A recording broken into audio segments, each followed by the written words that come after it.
Eh bien, bonjour mesdames, bonjour messieurs. Je suis donc France Duboisset, consultant RH, conseiller des RH dans différents secteurs comme le service, le BTP, le commerce. Et aujourd'hui, responsable de la hotline sociale au sein de MSP RH pour vous, entreprises qui cherchent soutien et accompagnement dans leurs décisions concernant la gestion des ressources humaines. Voilà. Aujourd'hui, nous allons nous pencher sur l'organisation des élections au sein de votre entreprise. Soit votre progression vous a permis d'embaucher du monde au point de passer le seuil des 10 salariés. Bon, bienvenue dans le monde merveilleux du CSE. Soit il vous faut renouveler votre CSE parce que vous arrivez au terme des 4 années de mandat. Donc, nous allons balayer rapidement les obligations, la mise en œuvre, les précautions à prendre pour aboutir à un résultat pour le moins incontestable. Voyons ce que cela signifie. Alors, mes obligations avec le petit bouton qui va bien.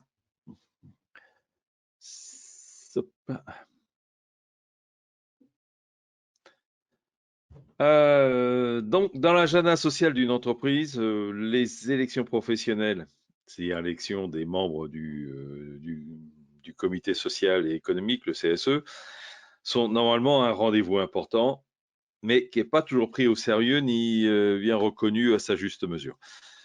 Le lancement de la procédure d'élection dépend de plusieurs facteurs. Alors déjà, mon effectif, si celui-ci atteint ce qu'on appelle le seuil critique qui m'oblige à prendre l'initiative de l'organisation des élections, c'est-à-dire si j'ai passé les 11 salariés pendant, si j'ai atteint, pardon, les 11 salariés pendant les 12 mois consécutifs. Alors, dans ces 11 salariés, qui comptons-nous? Nous comptons donc les CDI à temps plein pour une unité. Un CDI égale une unité. Les CDI à temps partiel, évidemment, mais qui ne valent que pour la proportion de leur temps de travail accompli. Les CDD ou les intérimaires, mais au prorata de la durée du contrat. Bon, si la personne a fait 6 mois, ben, ça devient 1 de 0,5 unités. Bien sûr, on écarte les CDD de remplacement qui ont déjà été, dont le poste a déjà été compté précédemment. Hein. Les personnes mises à disposition d'une entreprise tiers, c'est-à-dire si vous avez, j'en sais rien, un service conciergerie ou reprographie en permanence au sein de l'entreprise, ils comptent comme des salariés et pour une unité en fonction de leur temps de travail. Donc sont exclus évidemment tous les CDD intérimaires de remplacement, les alternants, apprentis, contrat de qualification et autres, professionnalisation, pardon, les titulaires de contrats issus des politiques de l'emploi, c'est-à-dire les CIE et autres, et les stagiaires, évidemment, et enfin l'employeur si celui-ci n'a pas de contrat de travail. Autre facteur, la date de mes dernières élections, puisque je dois renouveler mon CSE tous les 4 ans, ou moins si vous avez pu négocier ou si vous avez dû négocier des périodes plus courtes, mais c'est quand même extrêmement rare. Donc tous les 4 ans, je dois relancer ma procédure qui devra correspondre au 4e anniversaire des élections. Et donc, il faudra démarrer ma procédure 90 jours avant. En cas de carence lors des dernières élections, un salarié peut vous demander l'organisation de nouvelles élections à tout moment. C'est pas parce que vous avez signé un PV de carence que vous êtes dédouané pendant 4 ans. Vous êtes dédouané jusqu'à la 4e année ou avant si une personne demande à ce que des élections soient organisées. Enfin, comme dans l'ensemble des informations sont détenues par l'inspection du travail, eh bien, si vous avez largement dépassé les délais légaux, vous risquez que votre inspecteur puisse devenir très insistant pour que vous relanciez votre procédure. C'est arrivé très fréquemment à la période d'anniversaire des 4 ans, donc en 2021, puisque c'est 2017 la loi. Donc 17 et 4, 21. Et là, on a vu beaucoup d'inspections du travail relancer chaque entreprise pour dire vous avez peut-être oublié de nous envoyer un document, mais pour nous, vous n'êtes pas à jour de vos élections de CSE. Et là, évidemment, il y a tout intérêt à soit donner le document qui est le PV de carence, si vous êtes encore dans les temps, soit très vite mettre en place votre élection. Alors, dans toute ma procédure, il y a la fameuse procédure. Faut-il vraiment prévenir les syndicats pour venir négocier mes élections? Alors, depuis 2017, cette procédure dépend, le début de la procédure dépend de votre effectif. Si votre entreprise a moins de 20 salariés et si aucun salarié n'a émis de volonté de se présenter aux élections au cours des 30 jours qui ont suivi l'affichage de la note d'information qui dit que la société X a décidé d'organiser les élections professionnelles.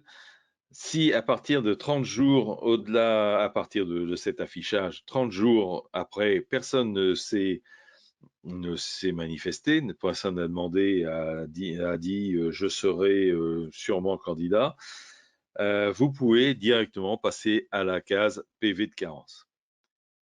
Dans le cas contraire, il faut lancer toute la procédure et la complétude de la procédure, c'est-à-dire il vous faudra inviter les syndicats pour négocier votre protocole. Alors, votre entreprise a soit plus de 20 salariés ou alors un salarié qui a décidé de se présenter si vous êtes moins de 20 salariés. Donc, si votre entreprise se trouve dans un des deux cas, vous informez les salariés de l'organisation de l'élection des membres du CSE par note de service, bien datée et bien signée, pas signée parce que c'est pas une obligation sur une note de service, mais surtout bien datée. Et parallèlement, vous invitez chaque syndicat, c'est-à-dire la CGT, CFDT, FO, CFTC, CGC, et d'autres s'ils sont représentatifs dans votre entreprise. Et là, on attaque quand même des très grosses entreprises. Donc, vous les invitez à venir négocier le protocole électoral. Donc, vous déterminez, vous, un jour, un lieu, une heure. Petit changement depuis 2017. La manière d'inviter les syndicats n'est plus strictement normée comme cela a été le cas avant. Vous pouvez les inviter par tous les moyens, soit un courrier, soit un recommandé, soit un mail. C'est accepté. Reste tout de même qu'il vous faudra être en capacité de prouver votre démarche en cas de contestation. Donc, votre choix est libre, mais vous devez être en capacité de pouvoir démontrer que vous avez invité tout le monde. Donc, cet acte d'invitation démarre le décompte des 90 jours maxi pour procéder au deuxième tour de vos élections. Autre incidence souvent entendue à ce sujet, je ne fais pas rentrer le loup dans la bergerie, donc je n'inviterai pas mes syndicats.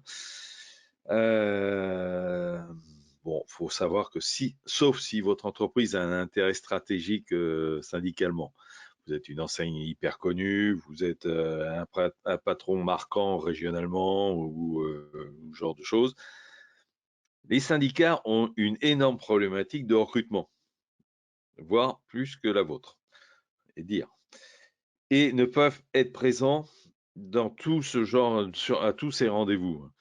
Il y a forte chance qu'il n'y ait pas, qu'il ne soit pas présent le jour où le jour que vous avez déterminé. C'est extrêmement rare. Personnellement, en 30 et quelques années,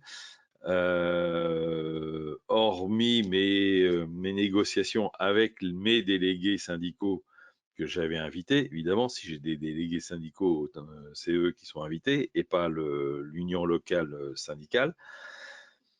Hormis cela, je crois qu'il m'est arrivé, si mes souvenirs sont bons, qu'une seule fois où une personne, un syndicat est venu me voir et où on a validé le protocole électoral que j'avais préparé.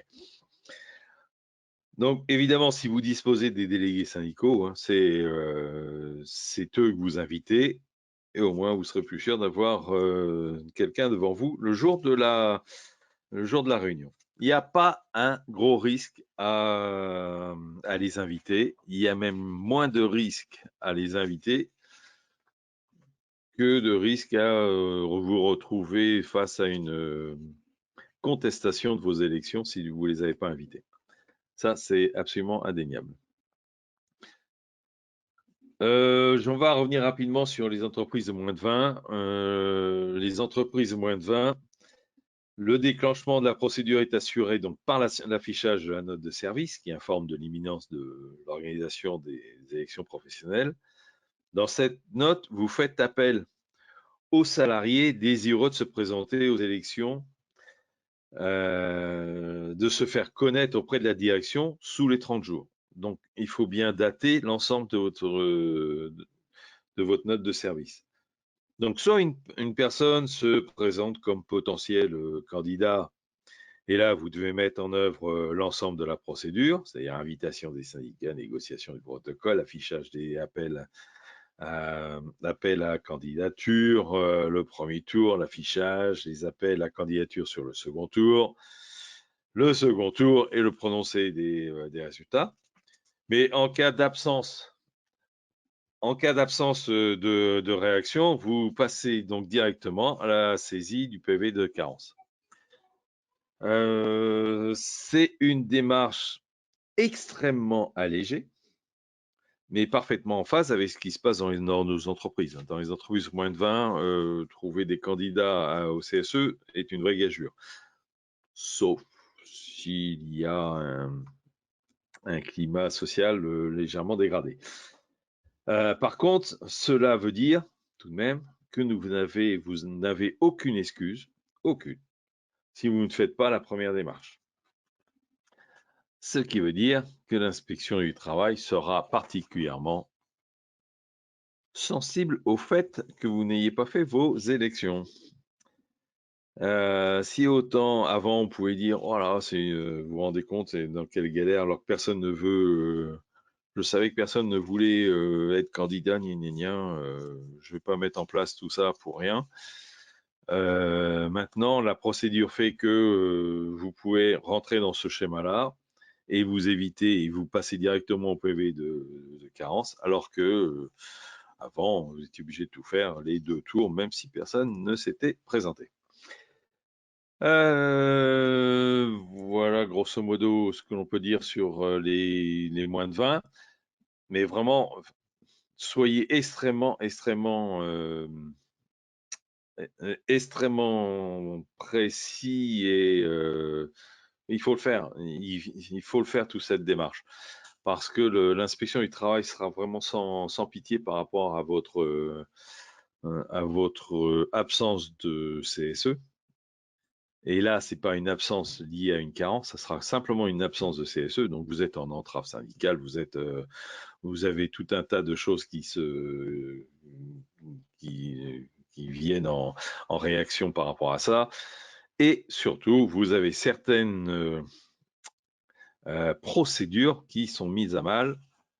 Alors, que ce soit au niveau du licenciement économique ou du licenciement pour inaptitude, puisque vous n'avez pas d'interlocuteur et même pas d'interlocuteur potentiel pour discuter.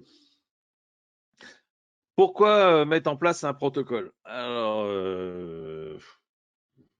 déjà, pourquoi le mettre en place et pourquoi le négocier? On peut évidemment, en effet se demander ce que nous pouvons négocier dans un protocole. Tout d'abord, le protocole, c'est la feuille de route de ce que vous aurez à suivre et à faire tout au long de la procédure. Il indique combien de personnes votent, combien de sièges il y a à pourvoir. À ce niveau-là, la négociation peut entrer en action si les chiffres tutoient les limites des tranches. Vous savez qu'il y a des tranches avec, selon les tranches, un nombre de postes à mettre en place. Si vous êtes à 0 et quelques, 1 ou 0 et quelques unités près, ça peut être un élément non négligeable à prendre en compte et à réfléchir, parce qu'en effet, il vaut peut-être mieux lâcher un siège supplémentaire, mais parallèlement, laisser la possibilité à une autre catégorie de personnel, les agents de maîtrise ou des cadres, de se présenter. Ce n'est pas complètement anodin. C'est à réfléchir tout de même, c'est pas à dire non, on est tant de personnes. D'autant plus que le non, on est tant de personnes, il va falloir quand même le prouver. Donc ça veut dire que vous allez mettre en évidence votre registre du personnel, vous allez donner toutes les listes de personnel, vous allez avoir un gros travail pour prouver que le chiffre que vous annoncez est le bon chiffre. Ensuite, votre protocole indique les dates de chaque étape. Alors, vous allez évidemment le préparer, ce protocole avant la réunion. Vous allez le mettre en place, le rédiger. Normalement, ça devrait passer crème. En présentant, puisque les négociations vont être à la marge. Mais donc là, il va falloir être extrêmement vigilant dans votre préparation pour les dates de chaque étape. Dans votre préparation, soyez surtout vigilant aux délais et en particulier les délais de poste. Surtout si vous mettez en place le vote par correspondance, que l'on verra après. Les délais de poste sont extrêmement importants. Sachez qu'entre les deux tours, si avant le premier tour, vous avez largement du temps pour faire tout ce que vous avez à faire, entre les deux tours, vous avez 15 jours. En 15 jours, il va falloir faire appel aux candidats de deuxième tour, éditer vos bulletins de vote, vos bulletins de vote, envoyer tout ça à chaque absent, répertorier les absents, envoyer aux absents, attendre leur retour et au jour du dépouillement, aller chercher les lettres à la boîte postale et enfin dépouiller. Donc les temps sont extrêmement courts entre le premier et le deuxième tour. Votre protocole instaure aussi les couleurs des bulletins et enveloppes. Je sais, ça paraît assez anodin. Ça l'était pour moi, fut un temps, et jusqu'à ce que, en organisation interne, vous ayez les bulletins et les enveloppes de la couleur que vous avez décidé. Et deux, certains syndicats ont des habitudes et revendiquent ces habitudes sur la couleur de leur bulletin, présenté. Le protocole va aussi donner l'organisation interne du vote physique, c'est-à-dire combien il y aura de bureaux de vote, comment ça va se passer de telle heure à telle heure. Ça, c'est important là aussi. Est-ce que vous êtes plus de 250? Là, évidemment, il faut passer la journée. Est-ce que vous êtes 12? Il faut peut-être restreindre le vote de telle heure à 1 heure, par exemple. J'en sais rien. Ça, c'est vous qui le voyez. Vous savez où c'est. En prenant en compte l'heure d'arrivée de l'ensemble du personnel, savoir qui sera là, qui sera en déplacement, qui sera pas aussi simple que ça à première vue.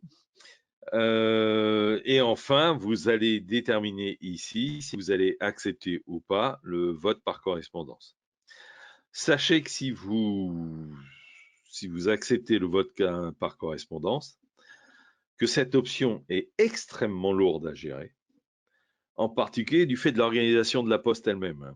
Et c'est non négligeable, point non négligeable, c'est extrêmement coûteux quand même pour 2 journées de vote. Donc tout l'intérêt de ce protocole est qu'il rend évidemment indiscutable l'organisation que vous avez choisie, et il vous permettra évidemment de refuser sans danger toutes les candidatures trop tardives.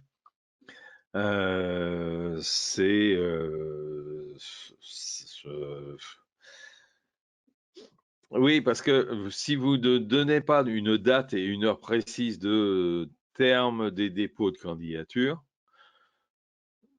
vous pourriez avoir jusqu'à l'heure du scrutin une candidature qui tombe sur votre bureau. Ça s'est vu, ça s'est jugé d'ailleurs tout à fait dernièrement en cassation. Je comprends que la boîte soit allée jusqu'en cassation pour se défendre là-dessus, parce que le gars est arrivé se présenter au dernier moment, vraiment au dernier moment, au ultime moment, en disant ça y est, je veux être candidat. Bah, t'es gentil, mais enfin, on a préparé tous les bulletins, tout est prêt, toute l'organisation est prête. Ne serait-ce que s'il y a un vote par correspondance, comment les autres vont pouvoir voter pour toi?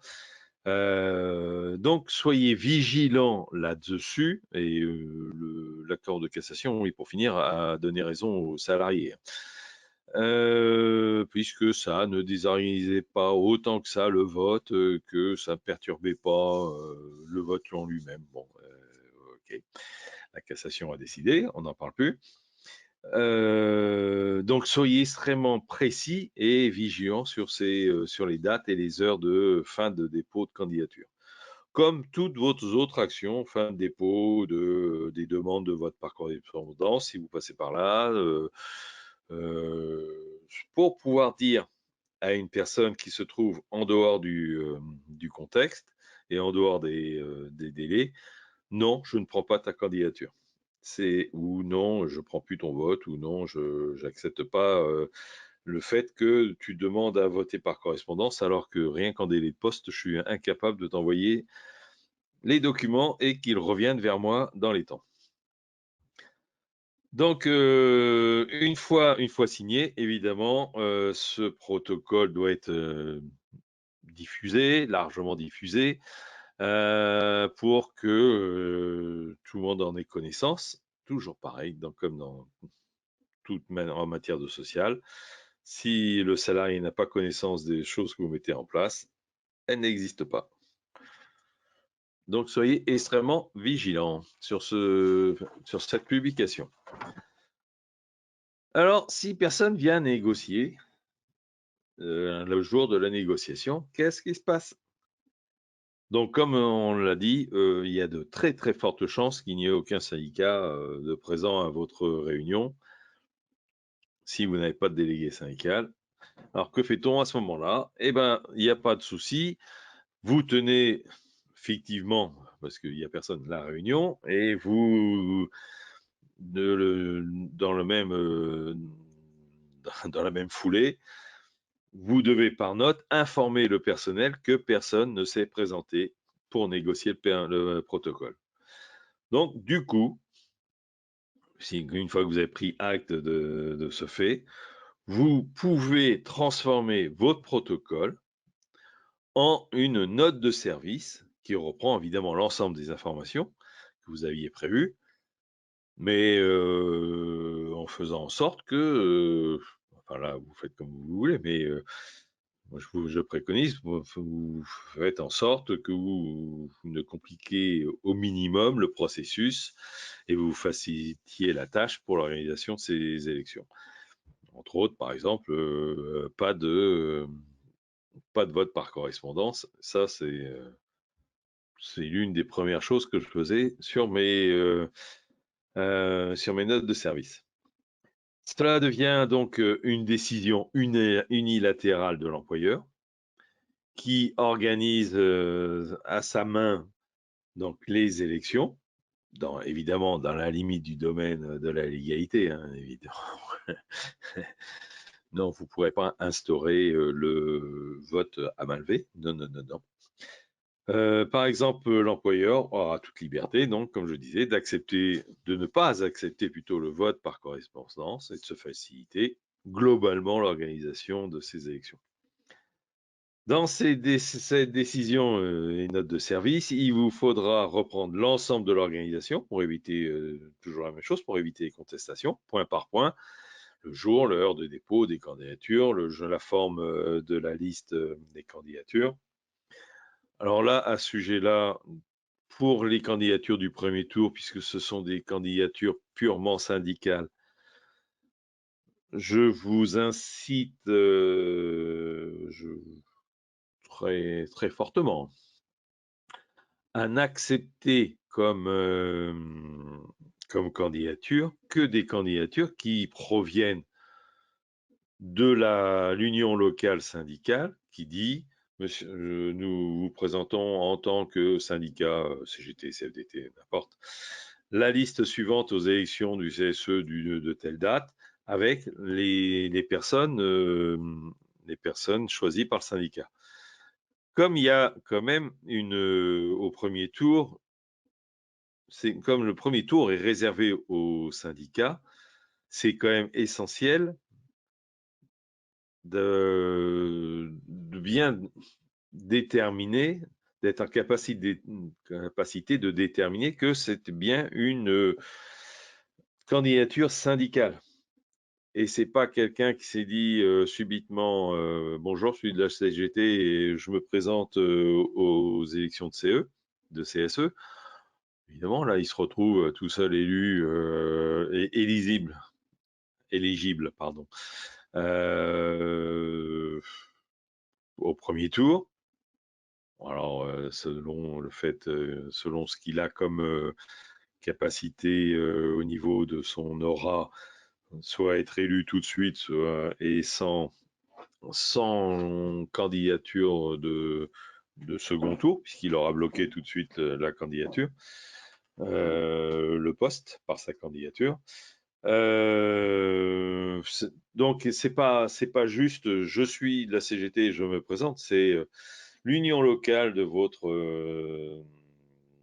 du lieu ou de votre environnement qui dit je présente monsieur machin aux élections professionnelles. Évidemment, cela ne vaut pas que si vous avez des délégués syndicaux, puisqu'ils sont déjà, eux, désignés par les syndicats.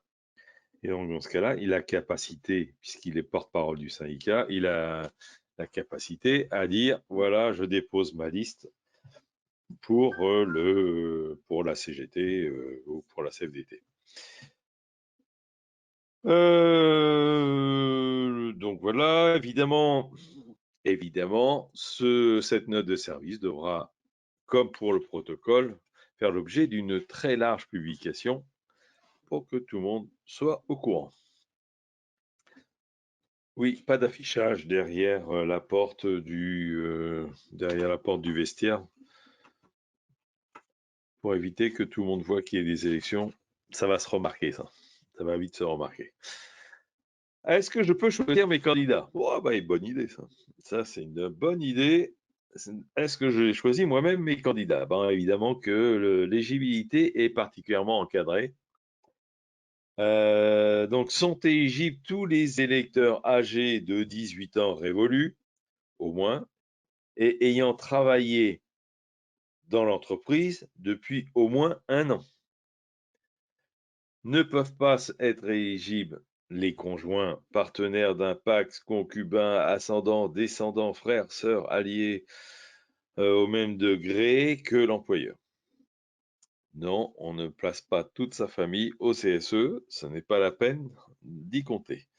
C'est interdit, c'est encadré par l'article L 2314-19 du Code du travail. Vous ne pourrez pas, ou alors il y en a qui ont essayé, mais ça n'a pas marché. Donc ne peuvent aussi être éligibles les salariés qui représentent l'employeur devant le CSE. Ça paraît à peu près logique, il ne peut pas être à la fois le représentant de l'employeur et membre du CSE. ni ceux qui détiennent un pouvoir de licenciement et d'embauche d'un salarié. Ça, c'est juste pour les problèmes de pression. Comme il s'agit d'un scrutin de liste avec représentation proportionnelle à la plus forte moyenne, ce type de scrutin rend possible le fait de comporter deux, oui, évidemment, le candidat, le statut, l'âge, on l'a vu, et l'ancienneté. Donc, comme il s'agit donc d'un scrutin de liste à représentant proportionnel, il y a plus forte moyenne. Ce type de scrutin rend possible le fait de comporter deux tours d'élection. L'élection est organisée distinctement par collège électoral. Le premier collège, c'est les ouvriers employés. Le deuxième collège, c'est les ingénieurs, les chefs de service, les techniciens et les agents de maîtrise à assimiler. Et dans les cas d'entreprises importantes, s'il y a plus de 25 cadres, il peut y avoir un collège cadre. Le candidat est soit candidat au poste de titulaire, soit au poste de suppléant, soit les deux. Oui, il peut être à la fois il peut être candidat en titulaire et candidat en suppléant. Ça permet d'être à peu près sûr d'être élu au moins sur l'un des deux postes, même si dorénavant le poste de suppléant n'a que peu d'intérêt. Très peu d'intérêt, alors qu'avant il en avait beaucoup. Évidemment, s'il est élu à la fois en tant que titulaire et suppléant, il n'aura pas les deux casquettes, il aura la casquette de titulaire. Le premier tour est évidemment réservé, comme on l'a dit, aux candidatures portées par les syndicats, donc sur présentation d'un papier en tête provenant de l'union locale. Et le second tour accepte tous les candidats, que l'on appelle les candidats libres. Mais il faut avoir en tête que comme c'est un scrutin, comme on l'a dit, de liste, que les candidatures devront représenter l'équilibre homme-femme présent dans l'entreprise. Cela veut dire qu'on n'est pas à 50-50 obligatoirement sur l'ensemble des listes. On est représentatif de l'équilibre homme-femme dans l'entreprise. Il y a 30% de femmes dans l'entreprise. Sur le collège, il doit y avoir 30% de candidats femmes représentés. Donc c'est extrêmement important et l'ordre est extrêmement important aussi là-dedans, puisqu'il faut qu'elle soit éligible quand même. Sinon, il y a une très grosse contestation à ce niveau-là. Il peut y avoir, dans les très grosses boîtes, ça s'est trouvé des gros procès où ils ont joué sur le fait qu'il n'y avait pas l'équilibre et les élus n'ont pas été élus de façon équilibrée, c'est-à-dire on n'a pas retrouvé la parité une fois les comptes faits et les élus élus. Si je peux pas choisir mes candidats, est-ce que je peux choisir mes votants? Eh bien, toujours pas. Comme pour les éligibles, la loi encadre absolument la notion d'électeur. Donc, sont électeurs les salariés des deux sexes, évidemment, âgés de 16 ans révolus, travaillant depuis 3 mois au moins dans l'entreprise. On est passé de 18 ans, 1 an, à 16 ans, 3 mois pour être électeur. Et évidemment, ces électeurs n'ont jamais fait l'objet d'une interdiction d'échéance ou incapacité relative à leurs droits civiques. Par contre, la Cour de cassation vient de déterminer que le salarié représentant l'employeur est électeur et pourra participer au vote. C'est excessivement important pour, prenons l'exemple de chaînes de magasins type Leroy Merlin. Les directeurs de chaque magasin peuvent être électeurs. ce qui tombe assez bien, puisque s'ils ont, eux, un collège cadre, évidemment, ils sont, je ne sais plus combien de magasins, ils sont plus de 25 magasins, donc ils ont un collège cadre, et donc les directeurs peuvent être électeurs. Le vote par procuration n'existe pas. Soyons clairs, l'ancienneté, ça on l'a vu. La procuration n'existe pas. Donc on vote physiquement ou, si vous l'avez permis, on vote par correspondance, mais on ne dit pas un tel votera pour moi. Ça, c'est totalement interdit. Donc le vote par correspondance est possible. Alors rapidement là-dessus, si vous acceptez ça, il va falloir aller acheter une boîte postale pour le premier tour et une autre boîte postale pour le second tour. À la réservation des boîtes, vous devrez venir avec les personnes en capacité d'ouvrir la boîte postale le jour du scrutin.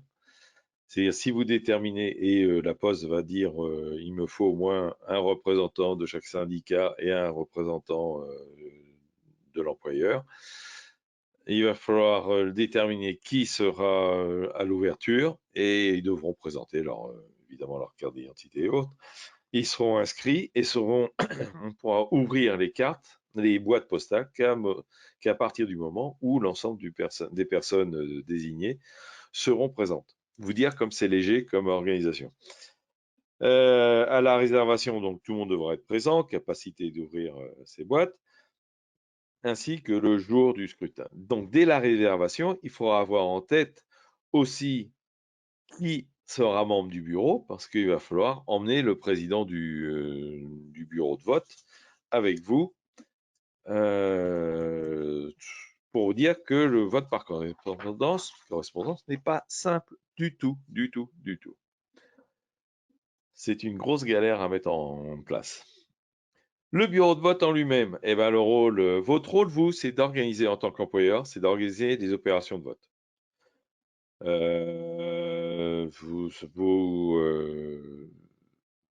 Vous, en tant qu'organisateur, dans votre protocole ou dans votre service, vous aurez défini qui sera présent au bureau de vote. Donc, vous aurez déterminé qui sera en place à ce bureau pour chaque collège. Donc, le bureau comprendra un président, des assesseurs, 2 urnes, une urne pour le titulaire, une urne pour le suppléant, des isoloirs. Moi, je vous conseille d'aller voir votre mairie qui a tout ça en stock et qui, pour l'instant, j'ai jamais eu de refus, a toujours accepté de prêter le matériel, sauf évidemment si on était en pleine élection nationale. Mais ce sont des bons fournisseurs de matériel, et en plus, c'est du matériel qui est tout à fait légal. C'est-à-dire une urne transparente avec un compteur, c'est absolument nickel, c'est super pratique. Donc un président, des assesseurs. Alors, le président, qui est-il? C'est le salarié le plus âgé qui accepte dans l'entreprise, dans l'entreprise, et le collège, évidemment, qui accepte la charge. Je vous souhaite bon courage pour aller demander à chacun, est-ce que tu veux bien être président? Donc c'est lui qui décidera en quel litige ou discussion. Il a un rôle important tout de même. C'est pas un rôle de décor dans le dans le bureau de vote. Franchement, il a un rôle important. C'est lui qui surveille si tout se passe bien. C'est lui qui fait la part des choses s'il y a des soucis. Les assesseurs sont les salariés les plus jeunes qui acceptent la charge. Eux devront contrôler que le votant fait bien partie de vos listes des électeurs, donc de la liste électorale que vous aurez sortie. Ils devront faire signer les électeurs, comme sur une élection classique, avant qu'ils mettent l'enveloppe dans l'urne. Et pour le premier tour, sur la colonne premier tour, deuxième tour, sur la colonne deuxième tour, évidemment. Ils assureront que les personnes qui ont voté, ça permet d'assurer que les personnes qui ont voté par correspondance n'aient pas avant voté physiquement. De toute façon, s'il y a vote par correspondance, mais que subitement le gars est plus malade ou n'est plus absent, n'est plus en congé, n'est plus et décide de venir voter, c'est le vote par physique qui est prioritaire. C'est le vote physique qui est prioritaire. Ensuite, il y aura le dépouillement et seul le président et les assesseurs ne pourront dépouiller et uniquement eux. Il n'y a qu'eux qui peuvent toucher les bulletins. Vous, en tant qu'employeur, vous n'avez qu'un rôle d'observateur. Vous n'intervenez en rien et surtout, vous ne devez jamais toucher les bulletins. Sauf, évidemment, au moment de ranger, parce que là, vous n'aurez plus personne. Mais en tant qu'employeur, vous ne faites strictement rien. Vous contrôlez, vous validez, oui, vous contrôlez, mais vous ne comptez pas, vous ne décomptez pas et vous êtes là en conseil, évidemment. C'est un vote du personnel pour lire les représentants du personnel. L'employeur n'a qu'un rôle d'organisateur et il doit s'effacer pendant tout le vote. C'est un problème de salariés, pas de salariés et employeurs. Le décompte des voix, pas simple, le décompte des voix. Le dépouillement se fait en commençant par les sièges de titulaires, évidemment. Ils sont attribués au premier comme au second tour sur la base d'un scrutin proportionnel à la plus forte moyenne. Donc les votes retenus sont les votes qui ne comportent aucun signe distinctif, sans panachage de liste. Plusieurs bulletins d'une même liste peuvent être mis dans une seule enveloppe, mais évidemment, ils ne valent qu'un. Ça s'appelle du bourrage d'urne. Mais s'il y a plusieurs bulletins de listes différentes, ça vaut comme un bulletin nul. Les candidats sont déclarés élus dans l'ordre de présentation de la liste, sauf, évidemment, ça serait pas drôle, sauf si le nombre de ratures portées sur un candidat atteint au moins 10% des suffrages valablement exprimés en faveur de la liste qu'il a présentée. Une fois que vous avez calculé tout ça, la vie est belle. Donc, je rappelle, les ratures ne sont comptabilisées que si les ratures sur un candidat atteint 10% des suffrages valablement exprimés en faveur de la liste qu'il a représentée. Il l'a présentée. Donc, en cas de carence, de candidature aux deux tours, l'employeur doit, dans les 15 jours, transmettre à l'inspection du travail, ça on le verra après, le procès-verbal de carence établi dans le bureau de vote et porter ce procès-verbal de carence à la connaissance des salariés. C'est toujours aussi important. Par tout moyen, ce qui permet de donner une date certaine à cette information. C'est extrêmement, extrêmement important à ce niveau-là. Si les candidats ont été élus, pareil, le procès-verbal est établi par le bureau, le président et ses assesseurs, et c'est envoyé en double exemplaire à l'inspection du travail dans les 15 jours qui suivent l'élection. Mais surtout, faites signer immédiatement vos PV et faites la publicité, l'affichage correctement pour que chacun soit au courant et que ce ne soit pas contesté. Donc, immédiatement après la fin du dépouillement, le procès-verbal des opérations électorales est rédigé dans la salle de vote en présence des électeurs, s'il y en a, en 2 exemplaires. Alors, ce n'est pas tout à fait par hasard en présence des électeurs, c'est parce qu'il y a eu une contestation dernièrement lors d'un vote un vote électronique où tout a été fait, mais il n'y avait pas d'électeurs dans la salle. Il y avait, dans la pièce, ils ont fait la moulinette des voix, tous les CERFA sont sortis, tout le monde a signé tout. Et un syndicat, à mon avis celui qui a perdu, a contesté en disant il n'y a pas eu la publicité, les salariés n'ont pas pu assister au dépouillement, etc., etc. Et on conteste. Là, cette fois-ci, la cassation a dit non quand même, là, faut pas exagérer. De toute façon, ils n'auraient pas vu grand-chose à regarder l'ordinateur faire sa petite moulinette. Dès l'établissement donc du procès-verbal, le résultat est proclamé en public, comme pour un vote présidentiel et autre, hein, par le président du bureau, et c'est immédiatement affiché dans la salle de vote en particulier, et après sur tous les panneaux officiels. Ça, c'est l'article R67 du Code électoral qui est important. Euh, petite remarque sur le quorum, parce que le quorum est important pour le premier tour. Alors, c'est une notion importante, hein, c'est le quorum et le nombre de votants qui a été atteint afin que l'élection puisse être valable. Dans le cadre des élections du CSE, pour que le quorum soit atteint, il faut que le nombre de votants soit au moins égal à la moitié du nombre d'électeurs inscrits. Donc c'est nombre de votants par rapport à la moitié du nombre d'électeurs inscrits. Seuls seront pris en compte les votes valablement exprimés, ce qui permet de dire si les votes obtenus sont valables ou pas. Donc sont pris en compte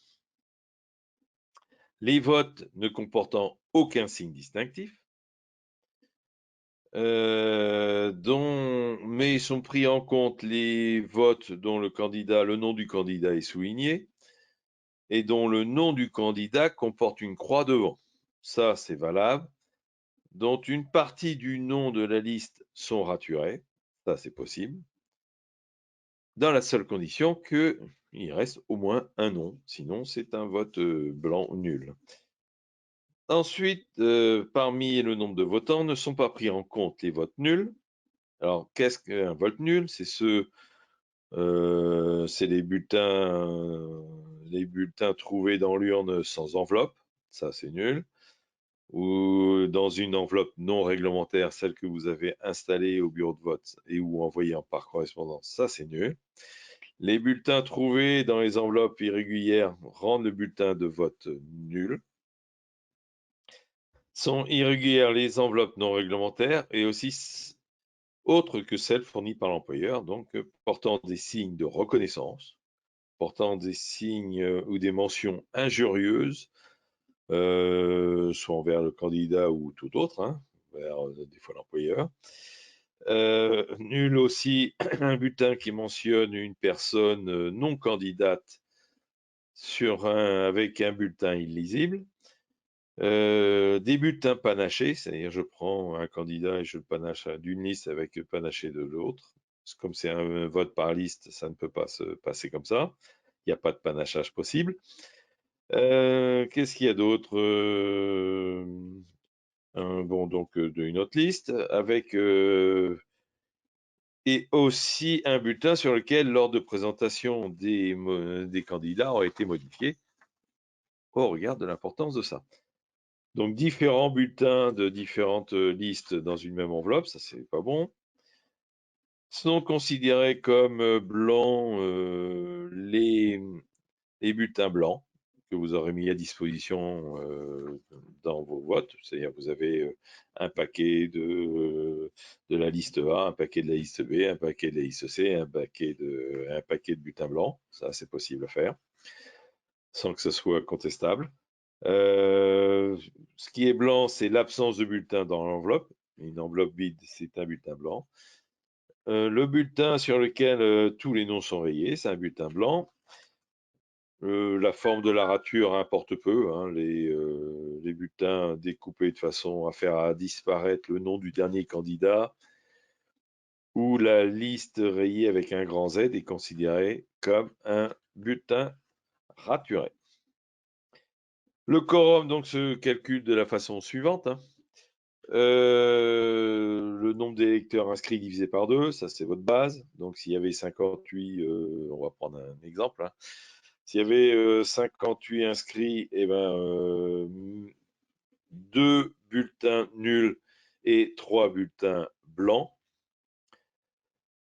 c'est-à-dire 5 bulletins dont tous les noms de la liste sont raturés, 2 bulletins dont quelques noms de la liste sont raturés. Le quorum sera donc de 58 divisé par 2 est égal à 29, alors que le nombre de votants sera 58 moins les 2 bulletins nuls, moins les 3 votes blancs, moins les 5 bulletins dont tous les noms ont été rayés. Donc, soit 48 personnes. Là, le quorum est bon. Donc, pour que l'élection soit valable, le nombre de votants doit être égal ou supérieur à 29, étant donné que le nombre de votants est de 48. Là, le quorum, dans notre exemple, est atteint.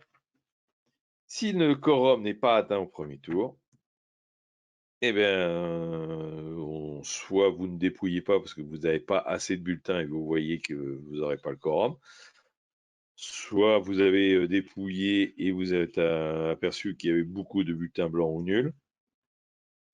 Eh bien, on passe au deuxième tour. Ce quorum n'est valable que pour le premier tour, que pour le tour réservé aux syndicats. Au deuxième tour, il n'y a pas de quorum. Donc ça veut dire qu'au deuxième tour, un candidat peut être élu avec une seule voix. Généralement, c'est la sienne. Il n'y a pas de quorum sur le deuxième tour. Voilà, en gros, ce qu'il faut savoir. Ensuite, ce qui est important,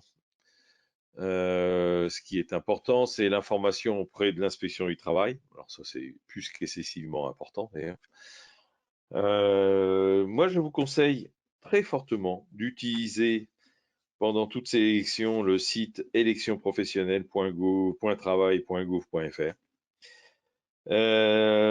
C'est un excellent guide, un excellent dépouilleur et calculeur. Enfin, non, il dépouille pas, mais il calcule très, très, très, très, très bien. Une fois que vous avez rentré toutes vos informations, ça permet l'automatisation des actions et ça assure le très bon calcul, ça assure la désignation des élus, ça assure le remplissage des CERFA,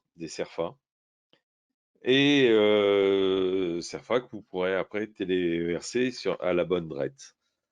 Il reste tout de même qu'il faudra, après tout ça, vous assurer d'une bonne diffusion de l'information et d'un accrochage sur les tableaux d'affichage après signature par votre président et vos assesseurs.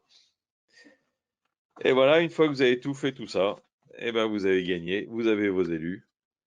Et je rappelle, sont désignés par la liste, par l'ordre de liste, et l'ordre est déplacé s'il y a plus de 10% de rature. Et vous n'avez plus qu'à faire fonctionner votre CE.